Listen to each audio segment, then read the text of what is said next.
அது சூடாக சாப்பிட்றத மார்க் ஏதாவது சொல்லியிருக்கிறான்னு கேட்டால் சரியான ஹதீஸில் ஒன்றுமே சொல்லலை. உங்கள் விருப்பத்தில் விட்டுருக்கு. சிலது சூடாக தான் சாப்பிட்டு தான் நல்லா இருக்கும், சில சூடு இல்லாமல் சாப்பிட்டு நல்லா இருக்கும். சூடாக சாப்பிட்ற ஒன்றை டீ வந்து சூடாக குடிச்சா டீயாக இருக்கும், அதை ஜூஸ் மாதிரி ஆற வச்சு குடிச்சா அதுக்கு டீயா, அப்படி ஒவ்வொரு பொருளுக்கும் ஒரு தன்மை இருக்குது. அதனால மார்க் என்ன செய்யலன்னு கேட்டால் இதை சூடாக சாப்பிடுன்னு கட்டளை இடலை. ஆனால் சில தவறான பொய்யான ஹதீஸ்கள் இருக்கிறது. அந்த ஹதீஸில் சூடாக சாப்பிடுவதை கண்டிக்கிற மாதிரி இருக்குது.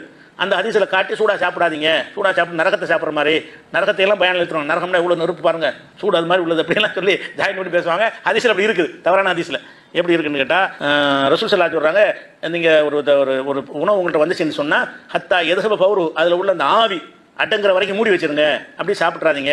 ஏன்னாட்டா இன்னும் ஆலமலில் பரக்கத்து, இது ரொம்ப பரக்கத்தானது. சூடாக உணவு வந்துச்சுன்னு சொன்னால், அந்த சூடாக கஞ்சி, சூடாக பிரியாணி, சூடாக சோறு வந்துச்சுன்னு சொன்னால் அதை மூடி வச்சிடணும். இது வரைக்கும் ஆவி அடங்குற வரைக்கும்.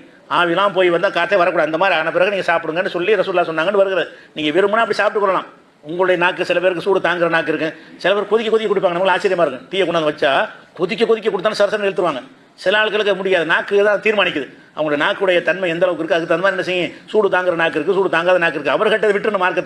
மார்க்கத்தில் சட்டமாக்க முடியாது. ஆனால் ரசூலுல்லாஹ் சொன்னாங்களா, ஆவி போகிற வரைக்கும் நீங்கள் மூடி வச்சிருங்க, இன்னும் அளவுலில் பரக்கத்தி, அது ரொம்ப பரக்கத்தானதுன்னு சொன்னதாக ஒரு ஹதீஸ் அகமதில் இருக்குது. இந்த ஹதீஸில் இப்னு லஹியாங்கிற ஒரு அறிவிப்பாளர் வந்து இடம் பெறுகிறாரு. இவர் பலவீனமான, பல தடவை இவரை பற்றி நம்ம சொல்லியிருக்கிறோம். இவர் வந்தால் ஹதீஸ் பலவீனமானது என்று இவர் வழியாக அறிவிக்கப்படுற ஒரு செய்தி. இன்னொரு செய்தி என்ன இருக்குன்னு கேட்டால், இதே செய்தியை ரசூல் ஸல்லல்லாஹு அலைஹி வஸல்லம் சொன்னதாக தாரமியில் ஒரு ஹதீஸ் இருக்குது.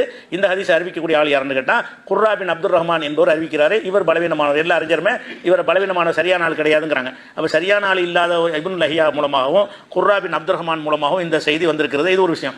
அதே மாதிரி வந்து இன்னொரு ஹதீஸில் வருகிறது.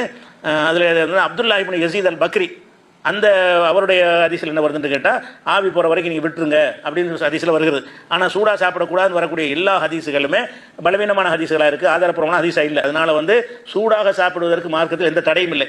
அது அவருடைய நாக்குடைய தன்மையை பொறுத்தது, விருப்பத்தை பொறுத்தது, உணவுடைய தன்மையை பொறுத்தது.